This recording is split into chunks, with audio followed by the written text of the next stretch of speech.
Budget महिलाओं को आत्मनिर्भर बनाने की दिशा में बड़ा कदम। मोदी सरकार के तीसरे कार्यकाल का ये पहला बजट था। जैसा कि उम्मीद थी, इस बजट में हर वर्ग का ध्यान रखा जाएगा, वैसा ही हुआ। केंद्रीय मंत्री निर्मला सीतारमण ने इस बजट में महिलाओं पर खास फोकस रखा और कई तरह की घोषणा की। खासतौर पर कामकाजी महिलाओं को नौकरी देने के दौरान किसी भी प्रकार की बाधा न हो, इसके लिए केंद्र सरकार ने कार्यस्थल पर छोटे बच्चों की देखभाल के लिए क्रेच बनाने का ऐलान किया। अपने छोटे बच्चों की वजह से महिलाएं कई बार नौकरी करना छोड़ देती हैं, जिसे ध्यान में रखते हुए वित्त मंत्री ने ये ऐलान किया है। ये बहुत सराहनीय कदम है। मनीषा ने बताया कि इसके साथ महिलाओं के विकास के लिए बजट में 3 लाख करोड़ का प्रावधान किया। बजट में 20 लाख युवतियों को कौशल युक्त करने का लक्ष्य निर्धारित किया।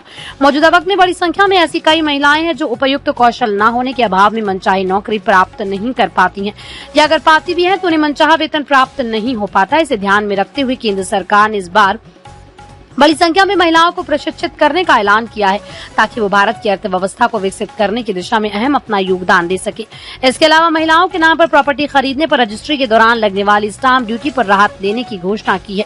इससे महिलाओं को परिवार में और ज्यादा महत्व मिलेगा।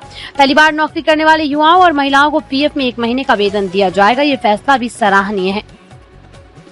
मोदी जी के तीसरे कार्यकाल का ये पहला बजट है और मैं इस बजट के लिए कहना चाहूंगी कि ये नए भारत के संकल्पों का बजट है, विकसित भारत का बजट है। 2047 को ध्यान में रख के बनाया हुआ बजट है, लॉन्ग लास्टिंग बजट है और जहां पे देखा जा रहा है महिला सशक्तिकरण है, युवाओं को उड़ान देने वाला बजट है। किसानों के लिए, युवाओं के लिए, महिलाओं के लिए, गरीबों के लिए, सभी के लिए एक बहुत ही अच्छा इस बजट में प्रावधान रखे गए हैं।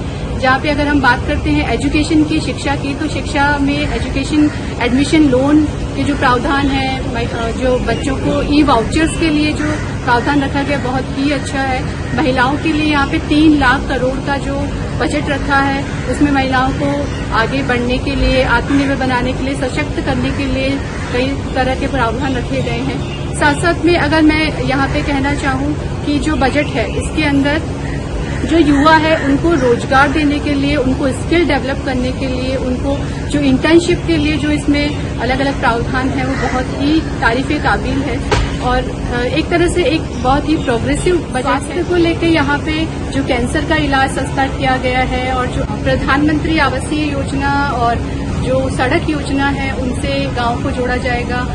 शहरी विकास के लिए जो प्रावधान की जाए, इंफ्रास्ट्रक्चर को बढ़ाने की, तो यहाँ पे इंफ्रा के लिए बहुत अच्छा बजट आया है और यहाँ पे जो 100 शहर है उनके अंदर जो प्लग एंड प्ले है और हाट बाजार को बढ़ावा देने के लिए जो जो प्रावधान है, बहुत ही अच्छा सभी के लिए सोचा गया बजट है। तो मैं कुल मिला के कहूंगी कि एक विकसित भारत का बजट है। 2047 को ध्यान में रखे किया गया बजट।